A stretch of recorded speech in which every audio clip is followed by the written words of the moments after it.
Welcome, everyone. We're about to do our second version, or maybe our second instance, is a better way of putting it, of philosophical fellowship. It also involves philosophical friendship. And I'm joined here again by Tracy, Robert, and Kira. I could ask you guys quickly introduce yourselves. Hello, my name is Tracy. I'm Robert. I'm Kira. Thank you guys for coming. They were here for the last philosophical fellowship. I want to once again thank the work of Ran Lahav, who has inspired philosophical fellowship with his work on philosophical contemplative companionships. Ran has emailed me and we've had a discussion. Unfortunately, I haven't been able to attend one of his sessions because of timing, but I hope to do so in the future. So what I'm going to do for everyone is I'm going to mention the philosopher we're going to use, give a bit of background for him.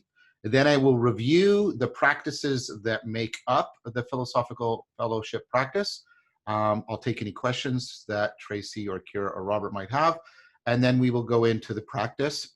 And then we'll, after the practice is done, remember that the practice includes the takeaway. There'll be some final free-form discussion, and then I'll end the recording. So the philosopher we're going to do today is Meister Eckhart, and that might be startling to some people because he's traditionally not thought of as a philosopher. He's almost prototypically called a mystic, and thereby consigned to relative unimportance for many, many people within the academic community, no doubt. But I'm reading a highly recommended book. I highly recommend it by Flash, Meister Eckhart, Philosopher of Christianity.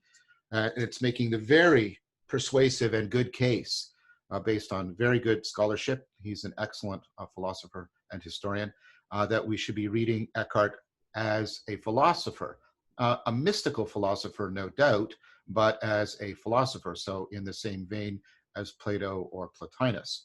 And part of his argument is we have given an overemphasis to the works that Eckhart wrote in German, his sermons, and not enough emphasis to the work that he wrote in Latin, which is quite voluminous and a lot more academically and philosophically oriented. It's written in academic Latin, for example. It's intended for an academic audience.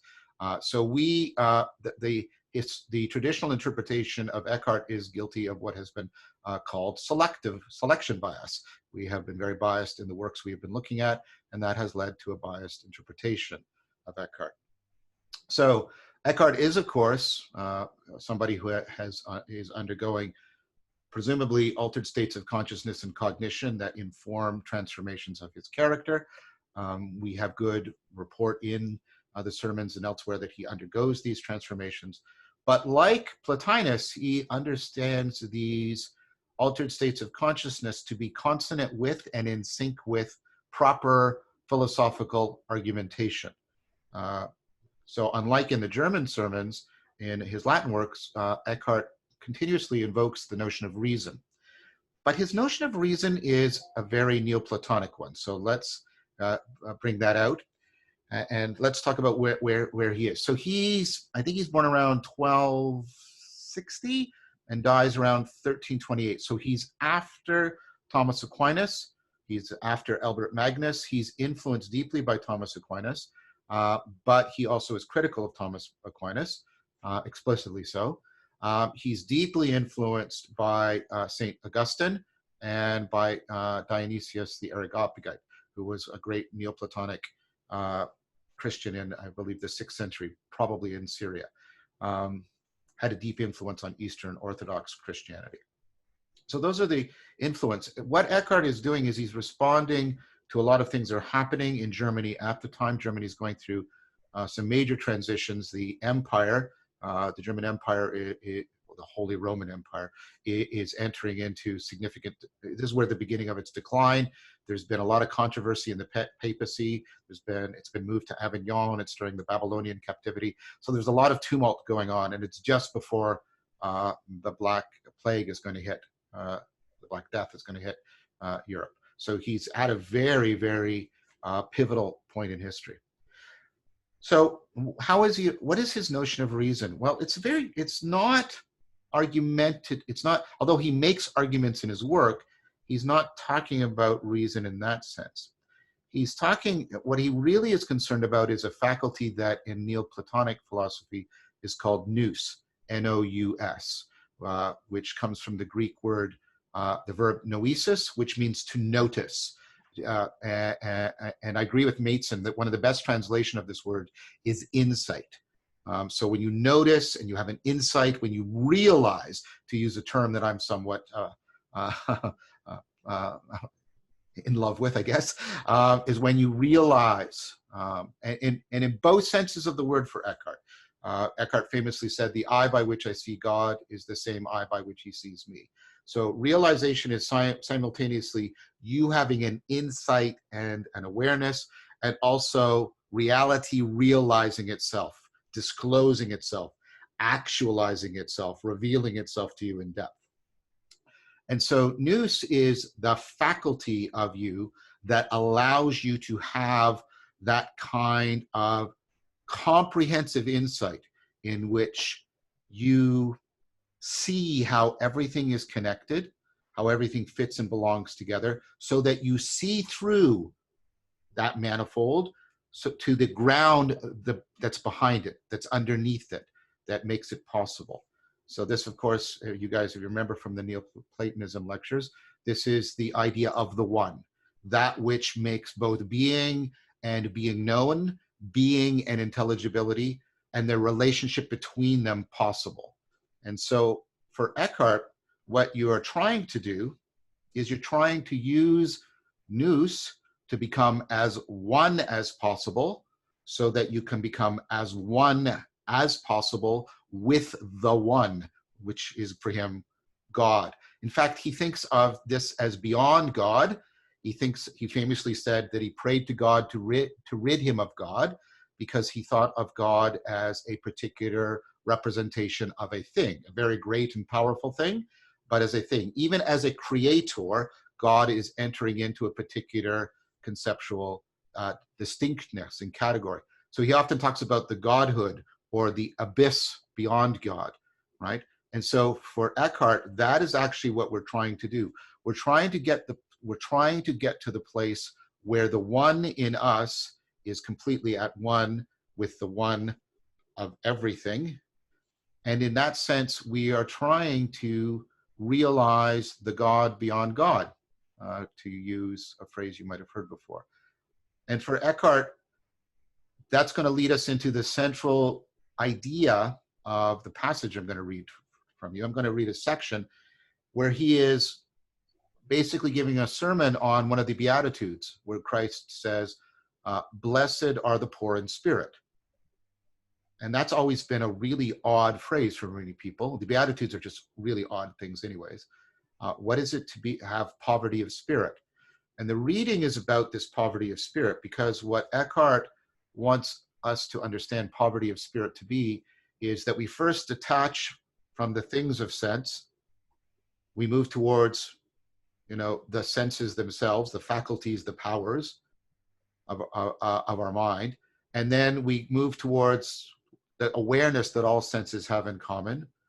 And then of all the things we make sense, of all the ways we make sense of things, not just physically, but conceptually, we're going to move back towards that ground. So it's a progressive withdrawal and detachment as we try to move backwards towards a state of pure awareness that is below, as he'll say in the passage, love and understanding, but that's the common ground behind them. So think about how love reaches into all the motivational and sensual aspects of your existence, and how understanding reaches out to all the ways in which you make sense, conceptual, abstract, the way you make sense of the world. And what he's saying is he wants the poverty is to move to a place below that, the common source of love and understanding. It's not an activity of it's not something the soul does, as he puts it. It's the ground of the soul.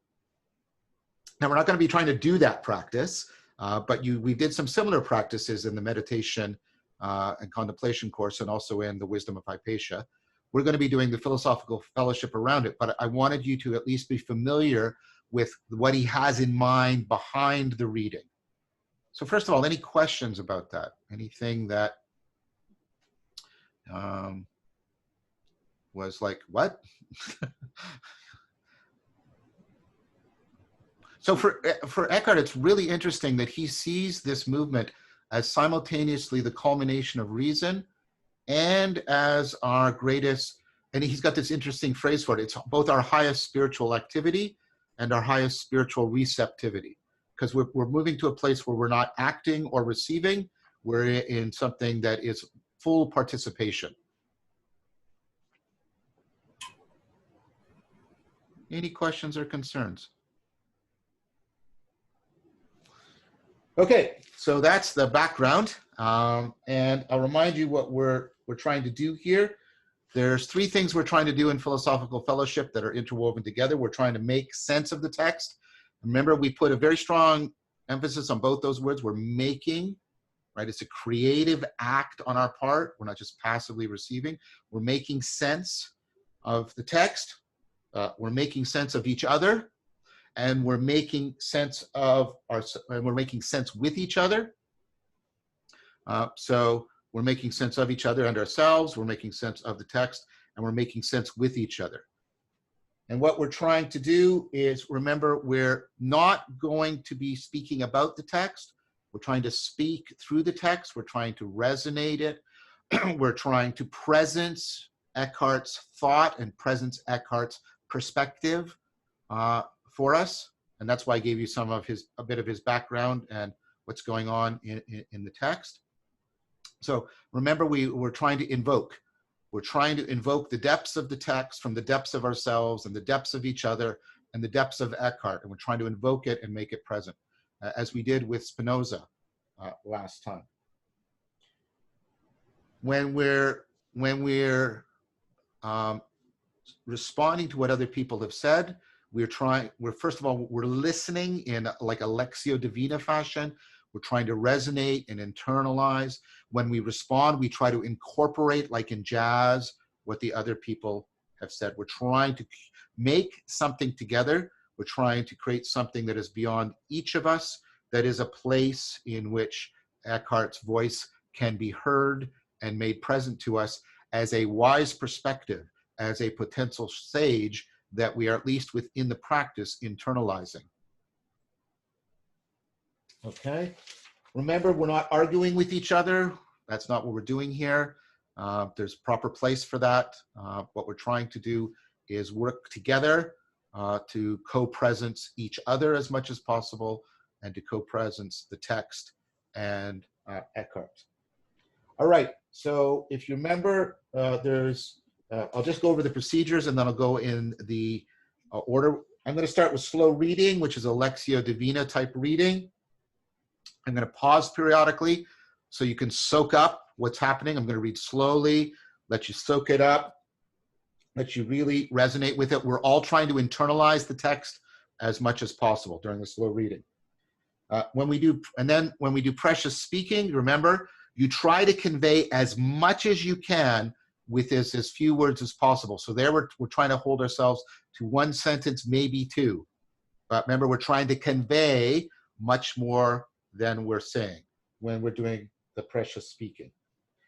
Remember, try to speak through the text and not at it or about it. You're trying to invoke, you're trying to presence, depth to depth resonance. Okay. In the intentional conversing, you're listening. Now we're going to not just respond to the text, but what we're going to do is we're also listening to what other people say, and we're getting a fluid, flowing, ever-growing conversation. It's like jazz in that sense. And what we're doing is we're savoring the text, we're savoring what the other person says.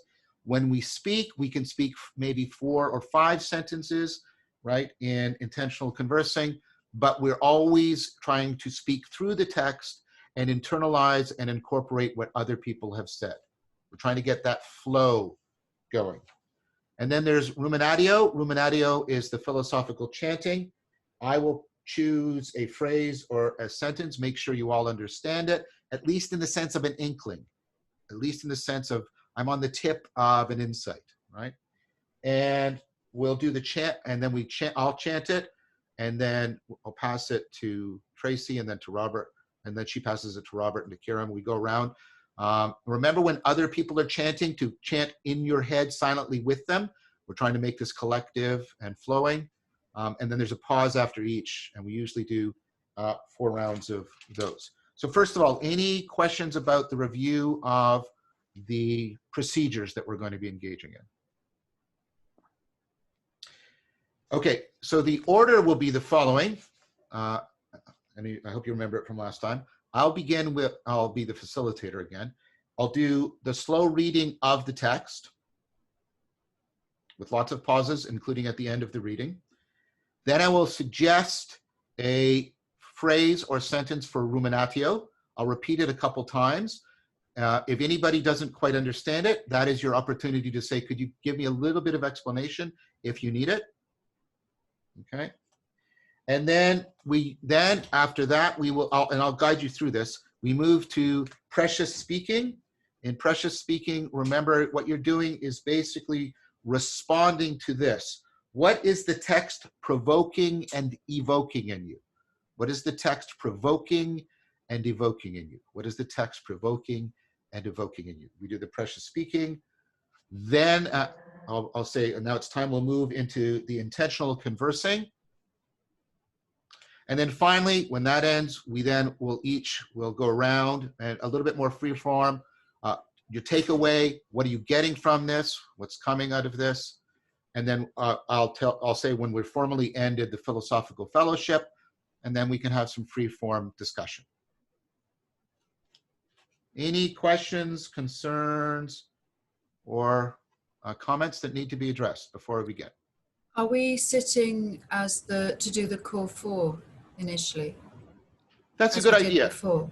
Yeah, that's a good idea. So that's a very good idea. I forgot about that. Let's do that again. Let's get into the proper, thank you for that, Tracy. I had forgotten about doing that. So let's take a few minutes and we will do a mindfulness practice. For those of you who are unfamiliar, you can check this out on the lesson section for meditating with John Vervaeke. But the 4 of us are going to be finding our center, our root, our flow, and our focus. We'll do that for about 3 or 4 minutes. And then we will, I'll have to interrupt. And then we will begin the practice. Any other questions about any other aspects of it? All right, so let's take a moment to get into a state of mindfulness by cultivating the core 4.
Okay, slowly come out of your practice.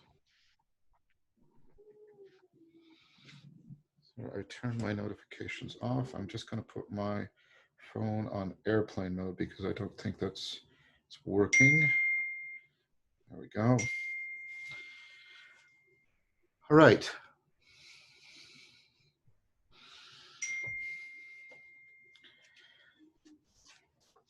So the passage, as I said, is from Eckhart.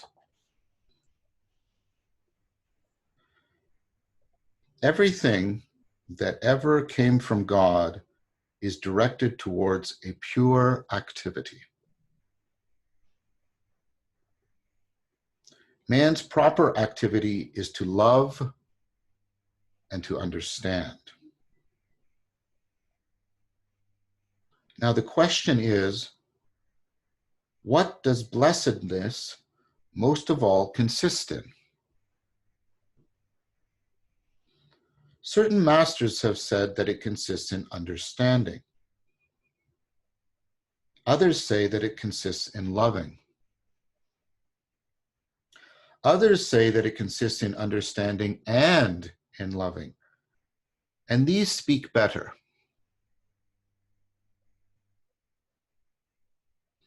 But we say that it consists neither in understanding nor in loving.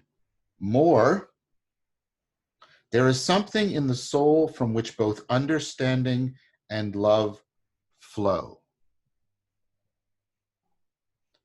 It itself doesn't understand or love as the powers of the soul do. Whoever understands this something understands what blessedness consists in. This has neither before nor after. And it isn't waiting for anything to come, for it can neither gain nor lose. This is why it is deprived of the knowledge that God is acting in it.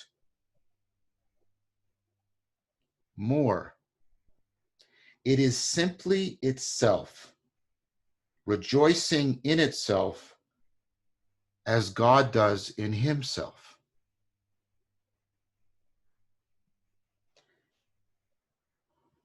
Therefore, we say that a man should be so free and empty that he neither knows nor understands that God is acting in him.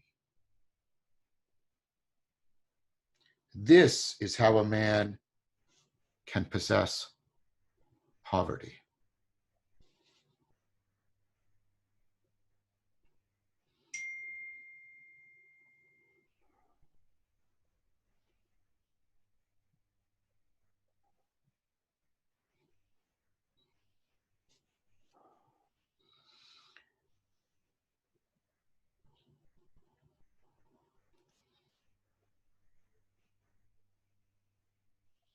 So the phrase for the ruminatio that I've chosen is, there is something in the soul from which both understanding and love flow. There is something in the soul from which both understanding and love flow.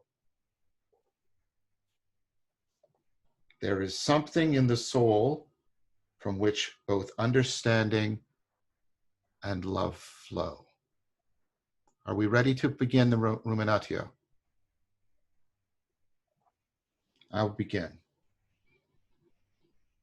There is something in the soul from which both understanding and love flow. There is something in the soul from which both understanding and love flow. There is something in the soul from which both understanding and love flow. There is something in the soul from which both understanding and love flow. There is something in the soul from which both understanding and love flow. There is something in the soul from which both love and understanding flow. There is something in the soul from which both understanding and love flow. There is something in the soul from which both love and understanding flow. There is something in the soul from which both love and understanding flow. There is something in the soul from which both love and understanding flow. There is something in the soul from which both understanding and love flow. There is something in the soul from which both understanding and love flow. There is something in the soul from which both understanding and love flow. There is something in the soul from which both understanding and love flow. There is something in the soul from which both understanding and love flow. There is something in the soul from which both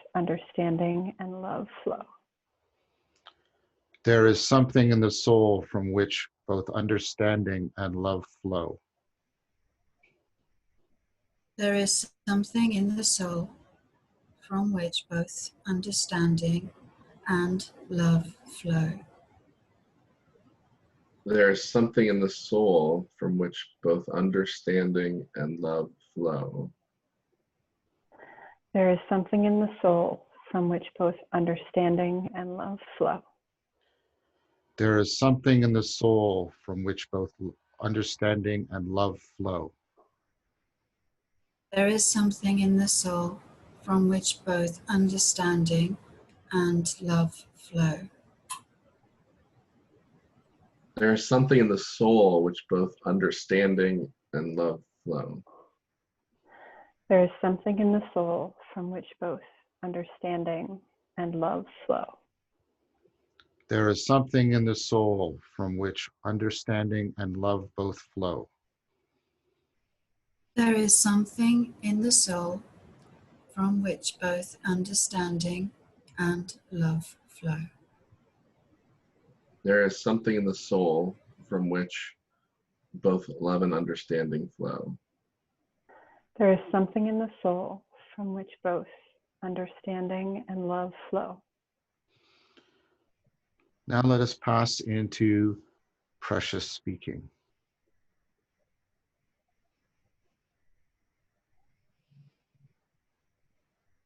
I feel myself reaching to the ground beneath understanding and love.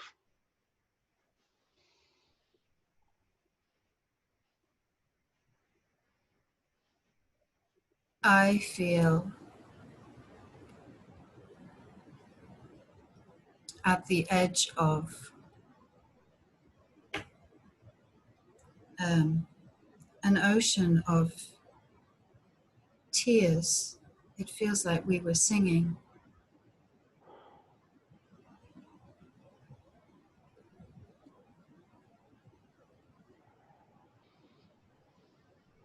I feel this heaviness behind some force that wants to be heard but doesn't want to be heard simultaneously.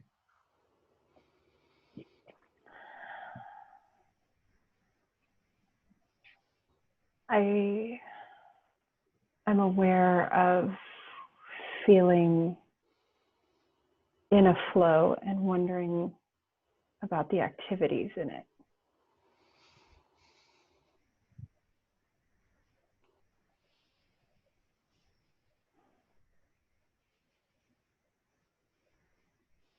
Trying to connect all of this to the poverty that Eckhart speaks about.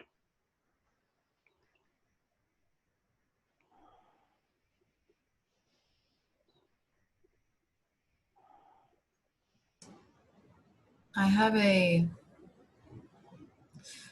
sensation of serenity traveling from my head all the way down to my toes in response to the word pure.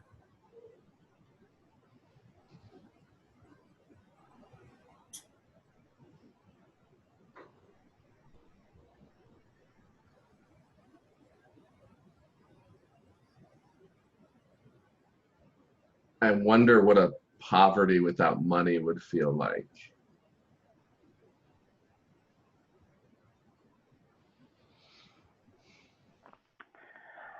Poverty feels like something that's been dropped in the middle of this calmness and created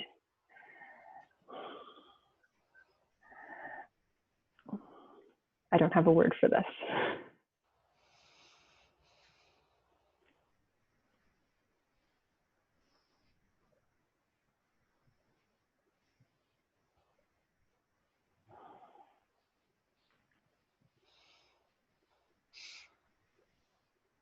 Trying to let go even of God.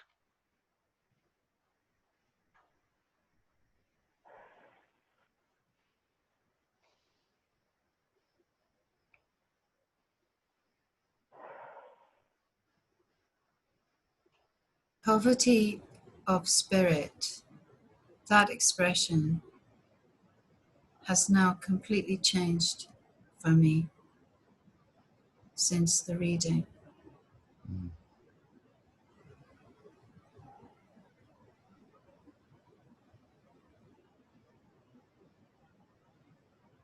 Feel like there's like they never talked about justice, but there's something to do with justice in this space that we're looking at.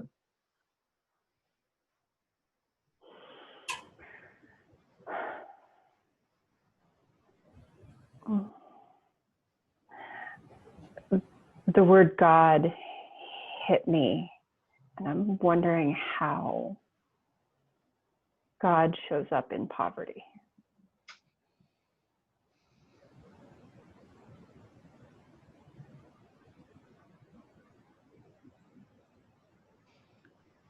Beneath this struggle, I sense the rejoicing in being that Eckhart spoke of.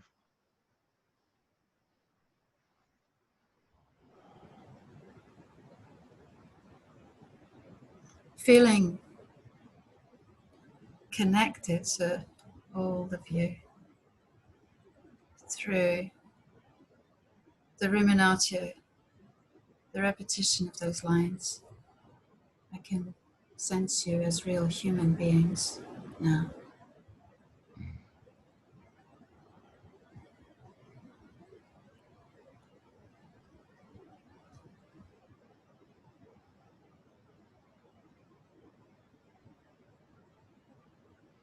It's interesting. The reel that you just brought up was also kind of a different aspect than the kind of mythology that we were saying. There's something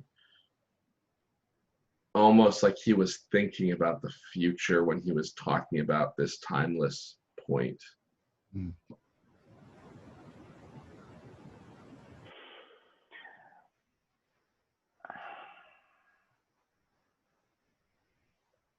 The emphasis on activity and how activity participates in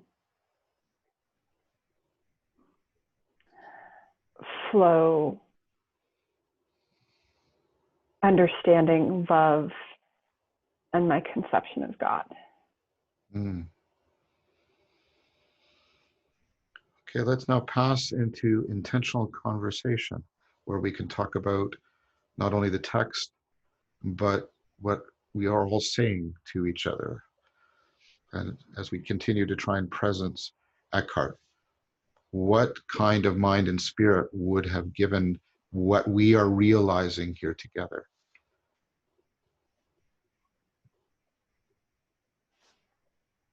I'm sensing a perspective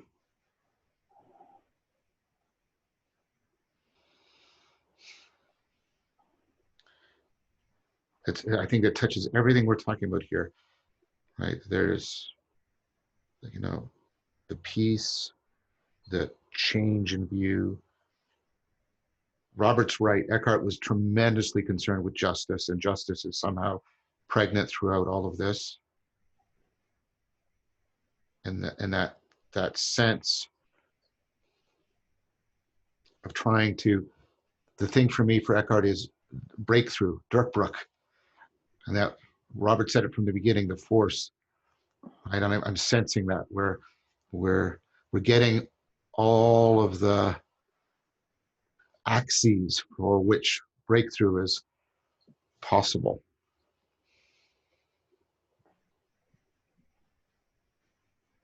As we were repeating, when I said tears, I could feel them, but not in a bad way. I began to, especially with Kira, when she was saying the lines, I began to feel her spirit. And I'm wary of this because I don't want to sound weird and mystical, but I felt it. I really felt it. As it was going round, I could feel this, I'm tempted to say pure, innocent spirit with all of us, but especially while Kira was speaking. And it was so beautiful that it made me want to cry. Mm.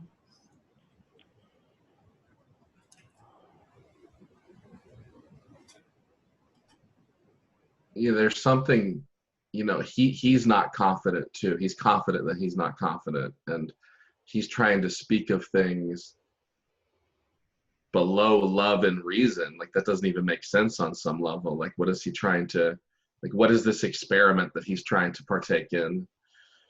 And like Tracy was saying that Kira was presencing, like there's this it's lighting us up too, right? It's reminding us of something maybe we've lost, or something that he wants to show us that matters a lot to him, maybe.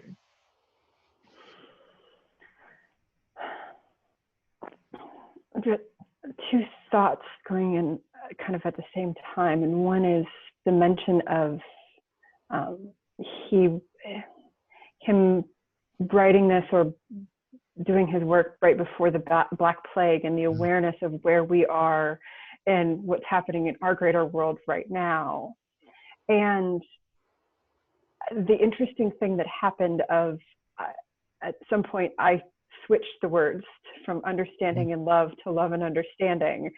And the interesting difference in how that felt, and how that changed it felt warmer in that different order. And so it was just an interesting thing to experience. I also enjoyed the orders moving back and forth, because I thought, and Kira was glowing throughout this practice, and I thought the flowing back and forth was actually, I welcomed it, because I thought it was actually conveying much closer to what he wanted to say. Sometimes in a practice, I'll walk one way through like a ravine doing the savoring, and then I'll turn around and walk the other way. And they're two totally different perspectives, but they're of the same ravine. And it's giving me a sense of what I think he's doing with the love and understanding, right? Love is walking maybe this way, and understanding is walking this way. Yet the way up and the way down, the way in and the way back are the same way. And he's trying to get us to that. That's what's coming to my mind right now as a way of trying to get it. And I think the fact that we wove back and forth between them gave me a real sense of that. Yes, I felt when the change happened, when it was Kira who said, and I felt it, and my mind was going, which one is it? Is it love or is it understanding? Is it understanding or is it love? Say love first, say love first. And I felt like a child, but it was funny, but it was also making me want to cry in a really warm way. I think it was Robert who said earlier, what we have forgotten. And I don't know whether I've forgotten how to be human, but I've certainly, well, we all are, because of where we are in history. Very strange things happening. And this reading somehow gave me a sense of comfort. It was like, oh, Meister Eckhart went through something similar way back, and he wrote this sort of stuff for human beings, in the hope that love and understanding and pure, something pure is underneath it all, because I know it's there. And it's so imprisoned by so many other things, and I know it's there, and I can't say how I know it's there. I can feel it, and I only get to feel it through discussions such as this, which is very precious and very unusual for me to engage in.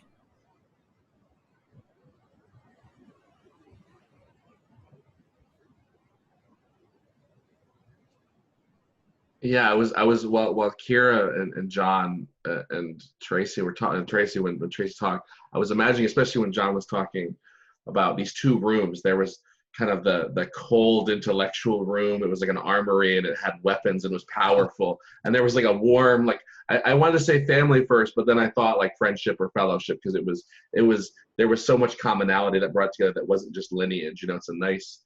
And then I thought, what if there was warmth in the weaponry room, and what if there was a sense of purpose and a challenge, a call to action in the family. And then while Tracy was saying something that was so even deeper than both of those things, there was almost like this third room. It was like a basement that was beneath both of them, and it's like golden and diamond, and it was empty and full simultaneously, but it was I don't know, you can't really put words on it, I don't think.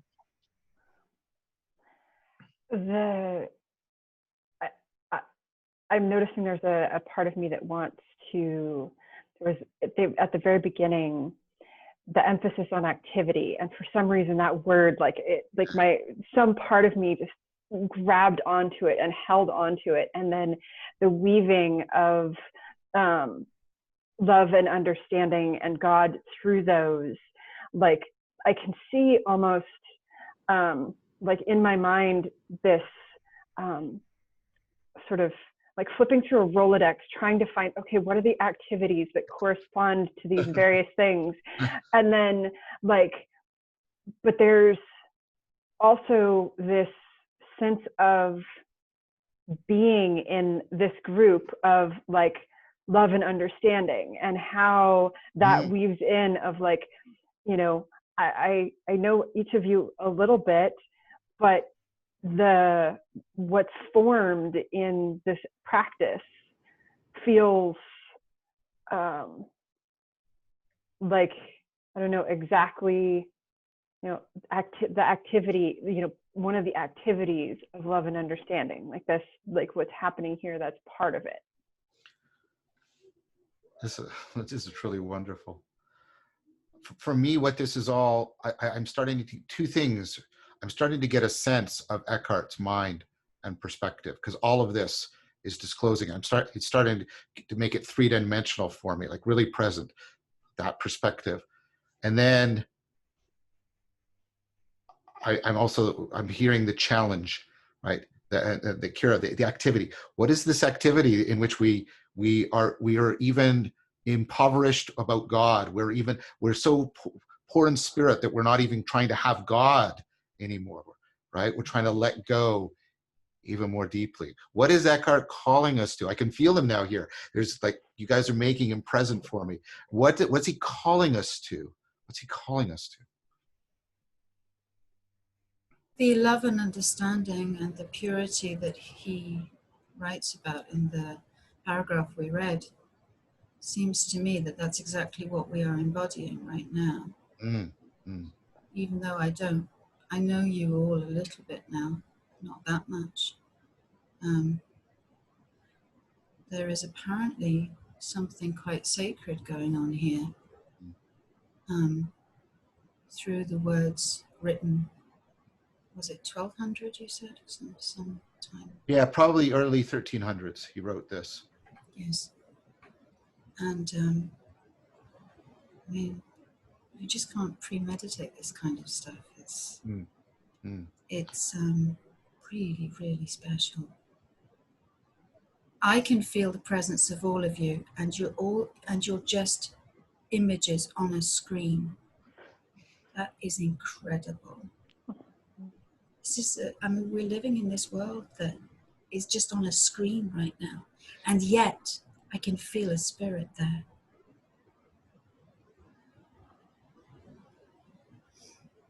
Yeah.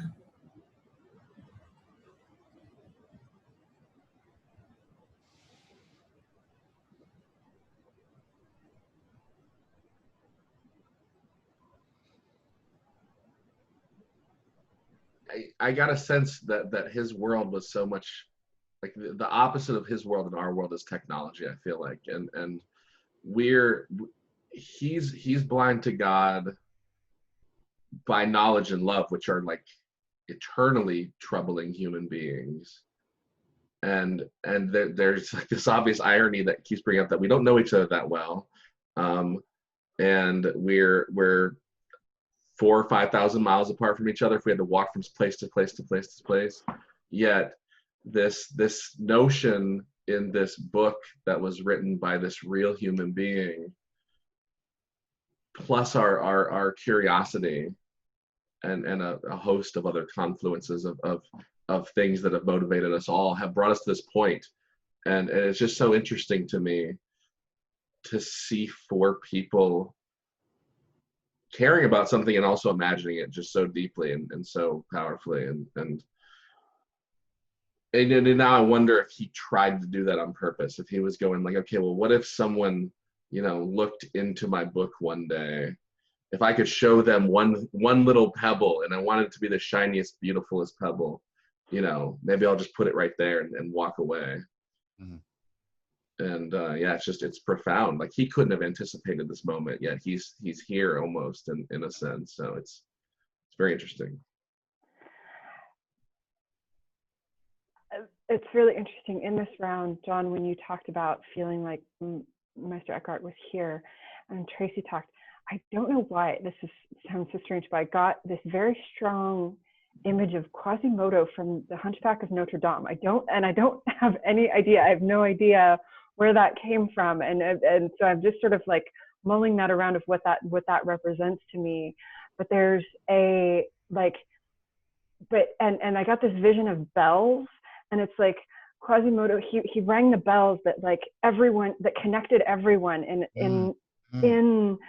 in Paris at the same time. And there's something about like him ringing, like he wrote this and it's ringing a bell that's resonating with us across, continents. And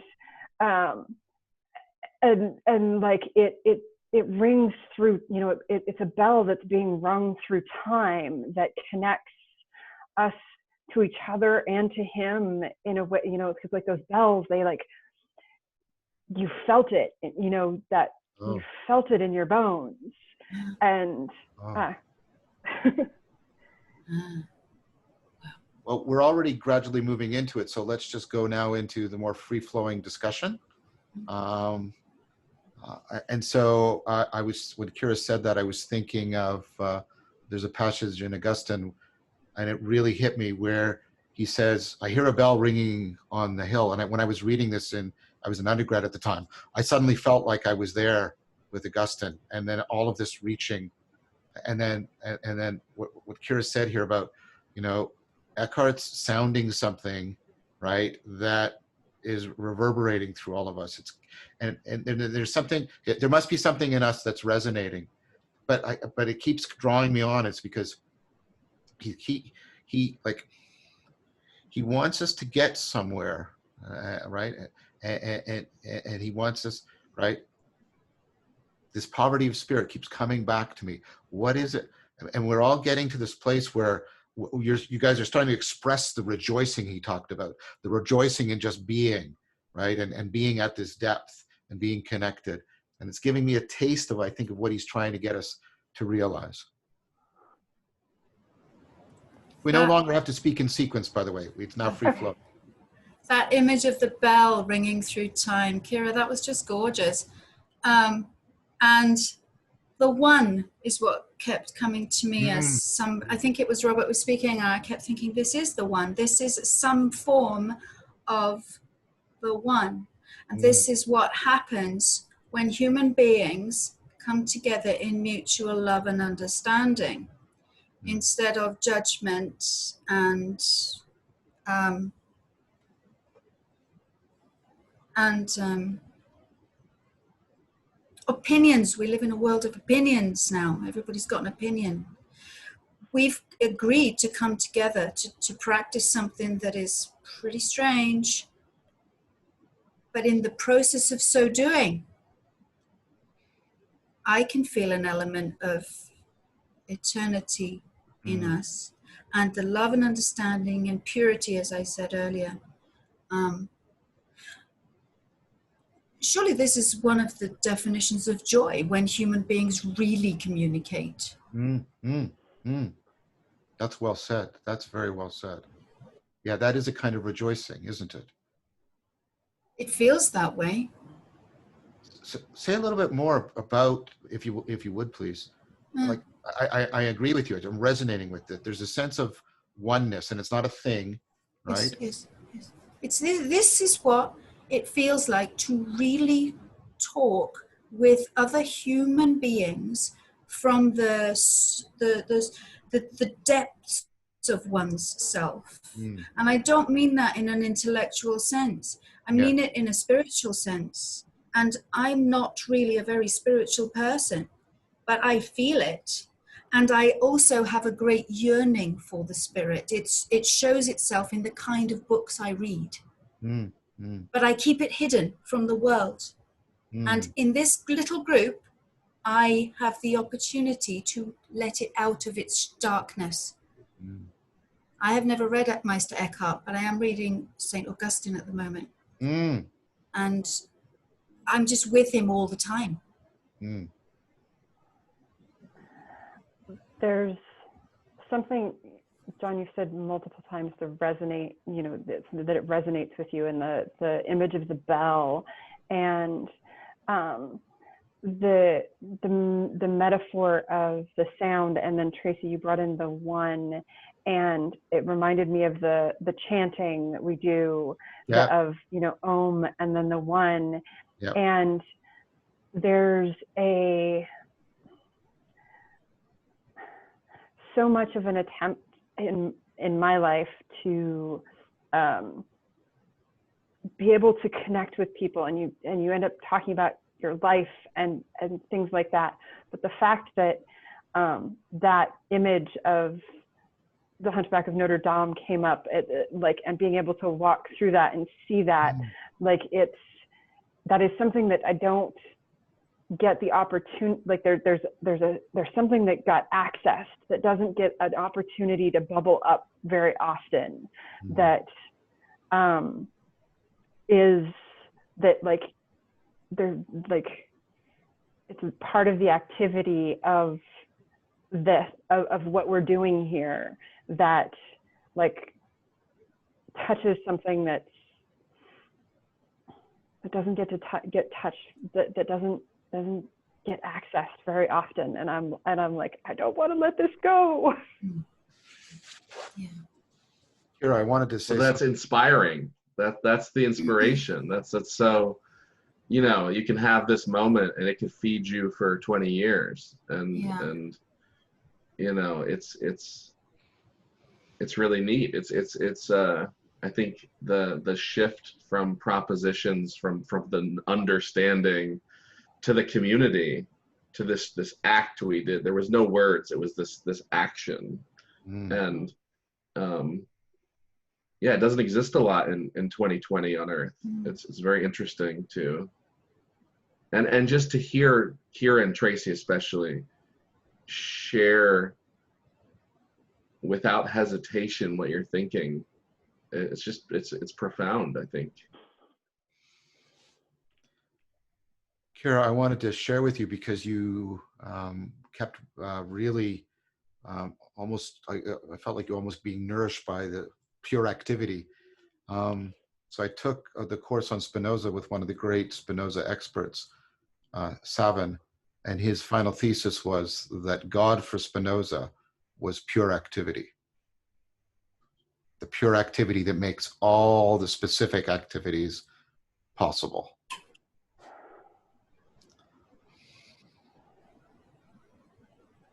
There's something that it's interesting. There's something that like speaks to a part of me, and I could see my mind trying to understand it at the same time. And like there is this, and this, John, your voice coming in that says, "Remember the being mode," you know, as part of my internalized sage, like remember the being mode. That like it's something that I can't understand, and it's part of, it's that, it is that pure expression. It's and you can see, I think, the way we exemplified it, what Eckhart means, how it's both pure activity and pure receptivity, because we're not just acting, we're also receiving each other and connecting, we're participating in each other. It's simultaneously like a pure activity and a pure receptivity at the same time. And he's trying, and it's not only this way between us, it's this way within us. Kira was just doing it. And then somehow that's supposed to be deeper than any conception we have of God. Elsewhere, Eckhart says, when you get to this poverty, God cannot help but flow into you. Oh, wow. It did feel like an emptiness, and it felt very medieval. It didn't feel Greek or like a lot of other places. I expected, actually, John, it felt like when you were prefacing things, it felt like it was going to go into something like almost like the Kyoto school, like this no-thingness. You were talking about something under, and I was like, oh, this is going to be interesting. I'd never seen this take on Meister Eckhart, but it didn't go there at all. It went in. I always wonder about the Middle Ages, because they don't follow the chains of thought that the rest of the time periods that we teach in school do. They're a very weird point in history, because they go backward, right? They don't progress, they go backwards, which is kind of weird. The Greeks march forward and we march forward, but they spin in this like this weird point. And he was really, I don't know, for me, a little bit doing that during that 20 minutes we did. So you've said emptiness, but you've also said at one point in the practice, it was emptiness and full. You even described the basement as empty and full. What does that mean for you, the two together? It's a paradoxical, right? It's because like when Kira was singing, I usually think of the no-thingness as like a void, like the lack of, like a pressure pulling outward, like that space created by pulling out of pressure. But this was somewhere else. I can't quite take my experiences and put my finger on it, but I certainly will think about it a lot, for sure. I don't know, does that answer your question, John? Robert, something that came up as you were sharing just now was talking about like the Middle Ages being this time where things are going backwards. And it's interesting because like I immediately had this sense of like there are a lot of things that feel like they're going backwards in modern culture at the moment. Like there are certain things that are coming back up that it seemed like they were that they had passed and they're coming back up again. And so it felt like we're very like it's possible we're very much in a similar period, and you know, like there's ways that we're continuing to march forward, but there's this word miasma comes up as like this thing. And it's interesting there, I used the word expression earlier, and that word somehow like again rang a bell with me of like how pure activity and pure expression, like how activity and expression are, I don't know, there's something that my mind wants to explore there that I'm interested in. So everyone, we're now going to move to the final stage, which is takeaways. What do you want to take away? What are you taking away from this? What I'm taking away from this is there's a form, of something deeper than love and understanding that only comes out when you try to exemplify, when you try to evoke and presence. And it moves to aspects of me and aspects of us that we can't get to otherwise. And I was deeply impressed by how this takes, like how this whole thing takes on a life of its own, right? I mean, I'm reading this amazing book, and I'm reading Eckhart, and I did Lexio on Eckhart this morning, and yet there was stuff here that like it's not like it contradicts what I read, but it just like, well, it rings the bell, right? All the other stuff was the bell, and then what happened here rang the bell for me, to use Kira's metaphor. So that's my takeaway. My takeaway from this is pure activity. What shall I do next? But also, how can I, having experienced this art of listening from my depths to all of you, how can I now take that out into the world and adopt that kind of practice with other people? Because I realize that I don't listen well enough, and I would like to listen better. That's what I'm going to take away from it's the process itself that is showing itself to me as something really amazing.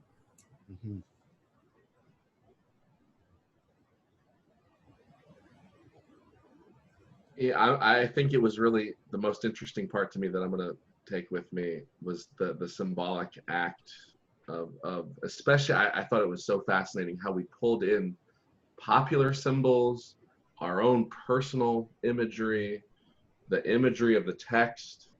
I almost feel like something new was spinning in there. And again, that process, like you can read about that, but I'll be thinking about that a lot this week and this month, I would say.